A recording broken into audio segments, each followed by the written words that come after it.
வணக்கம் ஸ்டூடெண்ட்ஸ். போன கிளாஸில் என்ன பார்த்தோன்னா 4th யூனிட்டோட ஃபஸ்ட்டு டாபிக் ஸ்ட்ரக்சர். இது முக்கியமான கான்செப்டு என்னன்றதை நல்லா தெரிஞ்சு வச்சுக்கோங்க. ஒரே பெயரில் பலவிதமான டேட்டா டைப்களை குறிக்க பயன்படும் டேட்டா டைப்பிற்கு ஸ்ட்ரக்சர் என்று பெயர். ஒரே பெயர்னால் அந்த டேக் ஃபீல்டில் ஒரு நேம் கொடுப்போம் பார்த்திங்களா, அதுதான் ஒரே பெயரில் அதுக்குள்ளே பலவிதமான டேட்டா டைப் கொடுக்கலாம். நம்மக்கிட்ட 4 டேட்டா டைப் தான் இருக்குது: இன்ட்டு, ஃப்ளோட்டு, கேரு, டபுள்ண்டு. சரிங்களா? அப்போ அது உள்ளே எழுதி எத்தனை வேணால் நம்ம கொடுத்துருக்கலாம். டேட்டா டைப்பில் எத்தனை வேணால் டிஃபைன் பண்ணிக்கலாம். சரிங்களா? இதுதான் ஸ்ட்ரக்சர்ன்றதை சொல்கிறாங்க. ஓகேங்களா? அப்போ அதிலேருந்து எப்படி எழுதுறது, இந்த சின்டாக்ஸை நல்லா பார்த்து படித்து வச்சுக்கோங்க. ஃபஸ்ட்டு என்ன எழுதணும்? ஸ்ட்ரக்ட். அந்த ஸ்ட்ரக்சரோட கீவேர்டு தான் ஸ்ட்ரக்ட்டுன்ட்டு 6 எழுத்தை எழுதுகிறாங்க. சரிங்களா? அதுக்கடுத்து டேக் ஃபீல்டு. டேக் ஃபீல்டுனால் என்ன அர்த்தம்? ஸ்ட்ரக்சரோட நேம். காமனாக ஏதாவது ஒரு நேம் கொடுக்குறதுக்காண்டி டேக் ஃபீல்டு எழுதுகிறாங்க. அதுக்கடுத்து ஓப்பன் கர்லி பிரேஸ் போட்டு டேட்டா டைப் மெம்பர் 1. இந்த இடத்துல அந்த மெம்பர் 1ன்றது வேரியபிளோட நேம். ஓகேங்களா? அந்த வேரியபிளோட நேம் ஃபுல்லாத்தையும் ஒவ்வொன்றா நாம் டிஃபைன் பண்ணதுக்கப்புறம் க்ளோஸ் கர்லி பிரேஸ்க்கு அப்புறம் அந்த செமிகோலன்றது கண்டிப்பாக வைக்கணுன்றதை சொல்கிறாங்க. சரிங்களா? இதுதான் ஸ்ட்ரக்சர்ன்றது, அதோட டெஃபனிஷன். 2 மார்க்கில் டிஃபைன் ஸ்ட்ரக்சர் வித் சின்டாக்ஸ் அல்லது எக்ஸாம்பிள் கேட்டால் இதை எழுதிக்கோங்க. ஓகேங்களா? அடுத்து என்ன பார்த்தோம்? அதை எப்படி டிக்ளேர் பண்ணுறது. ஓகேங்களா? அது எங்கே டிக்ளேர் பண்ணுவாங்கன்னா, ஒன்று க்ளோஸ் கர்லி பிரேஸ்க்கு அப்புறம் க்ளோஸ் கர்லி பிரேஸ் முடிச்சுட்டு செமிகோலன் வச்சு அங்கே டிக்ளேர் பண்ணலாம், இல்லைன்னா மெயின்குள்ளே டிக்ளேர் பண்ணுறாங்க. சரிங்களா? அதுதான் எப்படி டிக்ளேர் பண்ணுறதுன்றதை பார்க்க போகிறோம். ஏற்கனவே டிஃபைன் செய்யப்பட்டுள்ள ஸ்ட்ரக்சருக்கு வேரியபிள்களை டிஃபைன் செய்யும் முறைக்கு தான் ஸ்ட்ரக்சர் டிக்ளரேஷன் என்று பெயர். சரிங்களா? நம்ம ஸ்ட்ரக்சரை மெயினுக்கு வெளியே தான் எழுதுவோம். அதை டிஃபைன்னா அந்த டேட்டா டைப்லாம் கொடுத்ததுக்கப்புறம் அதை ஒரு வேரியபிளோட கொடுத்து டிக்ளேர் செய்ய போகிறோம். சரிங்களா? அப்போ அது எப்படி செய்வாங்கன்னா, ஸ்ட்ரக்ட் டேக் ஃபீல்ட், எந்த டேக் ஃபீல்டுக்கு அந்த வேரியபிள் டிக்ளேர் செய்யணும் அதை போட்டுட்டு வேரியபிள் 1 எத்தனை வேணால் வேரியபிள் கொடுத்துக்கலாம். இதுதான் டிக்ளரேஷன்றதை சொல்கிறாங்க. அடுத்து இனிஷியலைசேஷன். இந்த வேரியபிளுக்கு ஒரு ஆரம்ப மதிப்பை கொடுக்கறதுக்கு தான் என்னது இனிஷியலைசேஷன்ஸ் அதை சொல்கிறாங்க.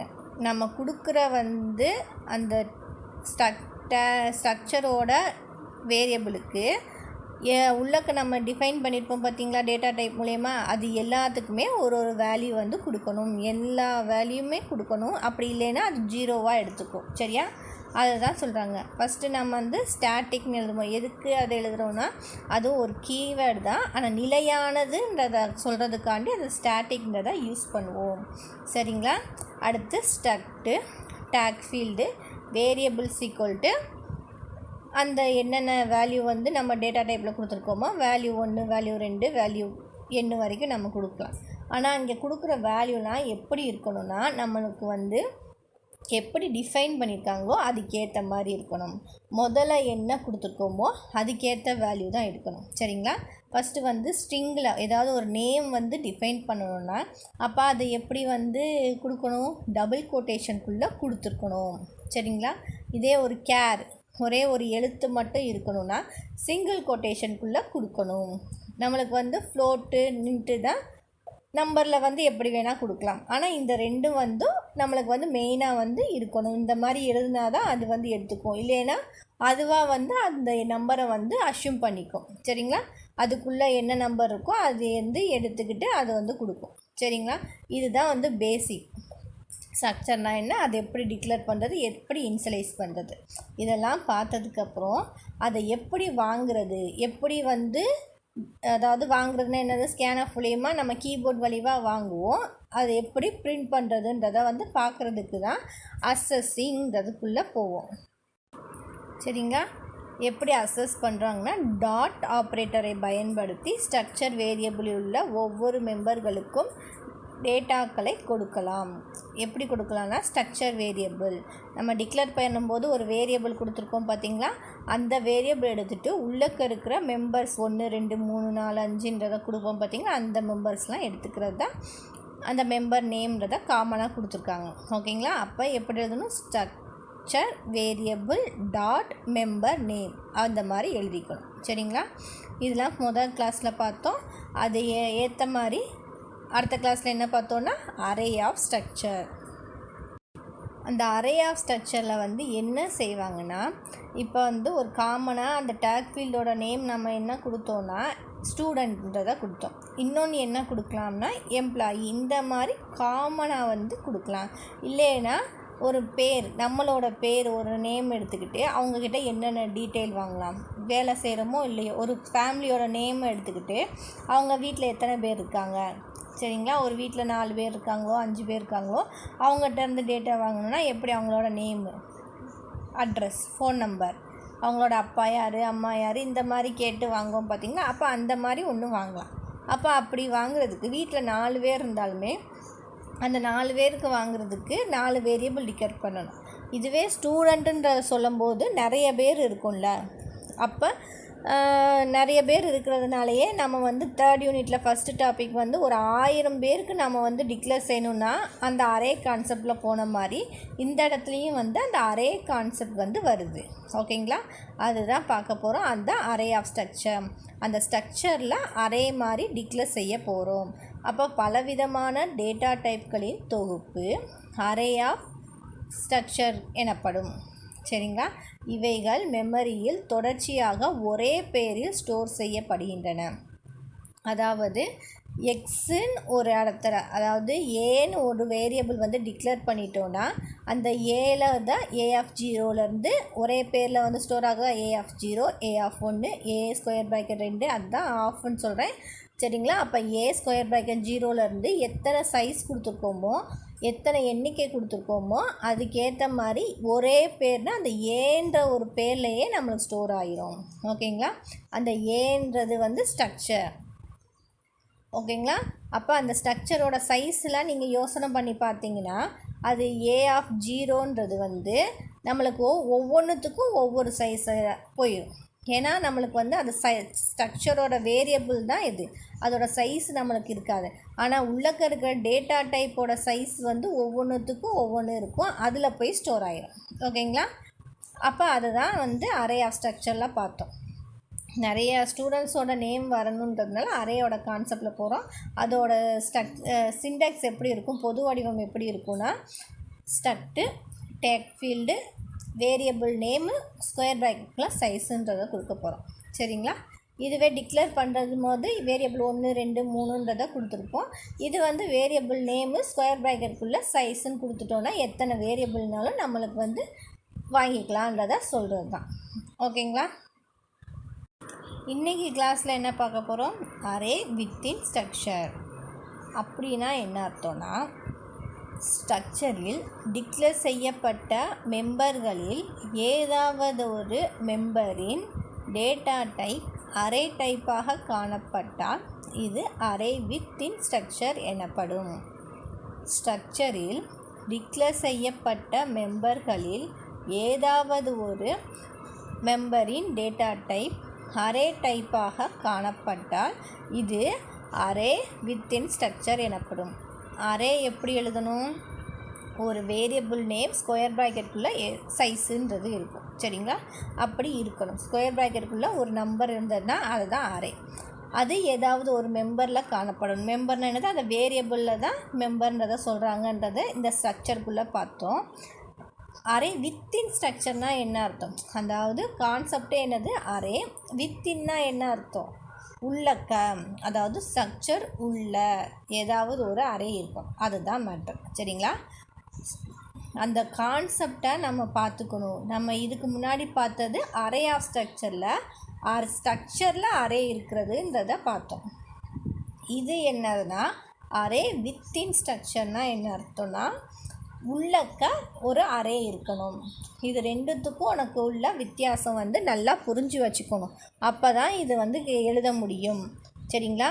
இது ஒரு 5 மார்க் கொஷின்னு ஏதாவது ஒன்று கேட்பாங்க. ஓகேங்களா? இது ரெண்டில் ஏதாவது ஒன்று கேட்டாங்கன்னு வச்சுக்கோங்களேன், கரெக்டாக வந்து எழுதுறதுக்கும் வந்து நல்லா வந்து வித்தியாசத்தை புரிஞ்சு வச்சுக்கோங்க. அரே ஆஃப் ஸ்ட்ரக்சர்னா என்னது? ஸ்ட்ரக்சரில் டிக்ளேர் செய்யும் போது அரே இருக்கிறது. சரிங்களா?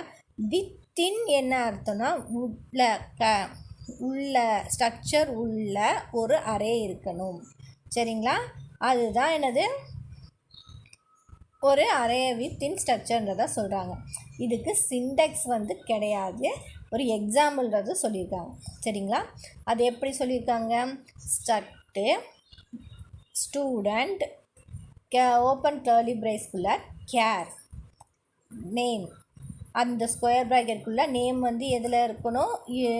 நம்மளுக்கு நேமுன்றது வாங்கணுன்னா அதுக்குன்னு தனியாக டேட்டா டைப் கிடையாதுன்றதை பார்த்துருக்கோம். அது கேர் மூலியமாக தான், கேர்ன்ற டேட்டா டைப் தான் யூஸ் பண்ணணும். அது வந்து ஒரு வேரியபிள் நேமு ஸ்கொயர் ப்ராக்கெட்டுக்குள்ளே கொடுக்குறாங்க. சரிங்களா? கொடுத்துட்டு கேர் இன்ட்டுக்குள்ளே அதுக்கடுத்து நம்பர், அதாவது ரிஜிஸ்டர் நம்பர் வாங்க போகிறாங்க. அடுத்து இன்ட்டுக்குள்ளே மார்க், அந்த ஸ்கொயர் ப்ராக்கெட்டுக்குள்ளே 5 அப்படின்றத கொடுத்துருக்காங்க. மார்க்கு ஒரு ஸ்டூடெண்ட்டு ஒரு சப்ஜெக்ட் மட்டுமா படிப்பாங்க. சரிங்களா? அதை ஞாபகம் வச்சுக்கோங்க. ஒரு ஸ்டூடெண்ட்டு ஒரு சப்ஜெக்ட் மட்டும் படிக்க மாட்டாங்க. அப்போ அது நிறைய சப்ஜெக்ட் இருக்கும்போது அதுக்கேற்ற மாதிரி மார்க்குன்றதை சொல்கிறாங்க. அப்போ Tamil, English, maths, science, social இருக்கும்போது 5 சப்ஜெக்ட்ன்றதுனால 5ன்னு கொடுக்குறாங்க. அது எப்படி எடுத்துக்கும்? மார்க்கு ஸ்கொயர் ப்ராக்கெட் 0லேருந்து மார்க்கு ஸ்கொயர் ப்ராக்கெட் 4 வரைக்கும் எடுத்துக்கும். இதுதான் இந்த கான்செப்ட். அந்த மார்க்கு இதை தான் வித்தின் ஸ்ட்ரக்சர் அரேன்றதை சொல்கிறாங்க. சரியா? இந்த தான் அந்த முதல்ல இருக்கிற கேர் ஆஃப் நேம்னால் அது ஒரே ஒரு நேம் ஒரு இதில் மட்டும்தான் எடுத்துக்கும். சரிங்களா? அது அரே கிடையாது, அரே வித்தின் ஸ்ட்ரக்சர் கிடையாது. நம்மளுக்கு வந்து அடுத்து வாங்க வேண்டியதாக இருக்கும் பார்த்தீங்களா, அதுதான் அரேன்றதை சொல்கிறோம். சரிங்களா? அப்போ அதை தான் இந்த மார்க்கு ஸ்கொயர் ப்ராக்கெட்டுக்குள்ளே 5 இருக்குது பார்த்தீங்களா, இதுதான் ஒரிஜினல் அரே. ஓகேங்களா? அது எப்படி எழுதலான்றது தான் இதில் கொடுத்துருக்காங்க. அதை எப்படி சொல்கிறாங்கன்னா, நேம் என்ற கேரக்டர் மெம்பரில் அதிகபட்சம் 20 எழுத்துக்கள் உடைய பெயரை சேமிக்கலாம். சரிங்களா? நேம் என்ற கேரக்டர் அதுவும் ஒரு அது மாதிரி அரே தான், ஆனால் ஒரிஜினல் அரே கிடையாது. ஆனால் அந்த அரேயில் வந்து 20 எழுத்துக்கள் உடைய ஒரு பெயரை வந்து சேமிக்கலான்றதை சொல்கிறாங்க. சரிங்களா? அடுத்து 2வது அரே எங்கே இருக்குது? மார்க் என்ற அரே மெம்பரில். சரிங்களா? இதுதான் இங்கே பார்த்தீங்களா அரே மெம்பர்ன்றதை சொல்கிறாங்களா.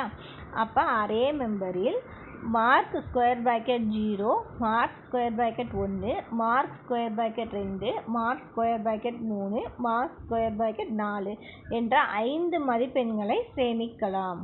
சரிங்களா? இதுதான் அதுக்குள்ளே இருக்கிற விரிவாக சொல்லியிருக்காங்க. சரிங்களா? இதுதான் அரேன்றதை சொல்கிறாங்க. ஓகேங்களா? அதை எப்படி வாங்குவாங்க அப்படின்னா, the members of the structure are assessed by the variable as. அதாவது நம்ம அந்த எக்ஸாம்பிளுக்கு வந்து 3 மெம்பர்ஸ் கொடுத்துருக்கோம். சரிங்களா? அது எங்கே கொடுத்துருக்கோம்? ஸ்ட்ரக்சர் ஆஃப் மெம்பர், அதாவது ஸ்ட்ரக்சரில் கொடுத்துருக்கோம். அதை எப்படி ஆக்சஸ் பண்ணுறோம்? வேரியபிள் நேம் மூலிமா. சரிங்களா? அதை எப்படி டிக்ளேர் பண்ணுவோம்? S1 of square bracket 0. சரிங்களா? ஏதோ ஒன்று நம்ம வந்து கொடுத்துருக்கோம் அப்படின்னா அது S1 square bracket 0 dot name, S1 square bracket 0 dot number, S1 square bracket 0 dot member mark 0, S1 square bracket 0 dot mark 1, S1 square bracket 0 dot mark 2, S1 square bracket 0 dot mark square bracket 3, S1 square bracket 0 dot mark square bracket 4. இந்த மாதிரி ஒவ்வொன்றா வாங்கி ஒரு ஸ்டூடெண்ட்ஸ்க்கு வந்து இந்த மாதிரி எத்தனை வாங்குனா மார்க் 5, நேம் 6, நம்பர் 7. அப்போ 7 வாட்டி இதெல்லாம் வாங்கினதுக்கப்புறம் நம்மளுக்கு இன்னொரு ஸ்டூடெண்ட்ஸ்க்கு வந்து வாங்குவோம். சரிங்களா? இதை நல்லா புரிஞ்சுக்கோங்க. இப்படி தான் அசஸ் பண்ணுன்றதை சொல்கிறாங்க. சரிங்களா? இப்போ என்ன பார்த்தோன்னா, அரே வித்தின் ஸ்ட்ரக்சர், ஒரு ஸ்ட்ரக்சருக்குள்ளே ஒரு அரே எழுதுகிறாங்க. அதுதான் மார்க்கு ஸ்கொயர் ப்ராக்கெட் 5. ஓகேங்களா? அதை எப்படி எழுதுகிறாங்கன்றதை பார்த்தோம். ஓகேங்களா? புரிஞ்சதில் இன்றைக்கி கிளாஸில் என்ன பார்த்தோன்றது. Thank you students.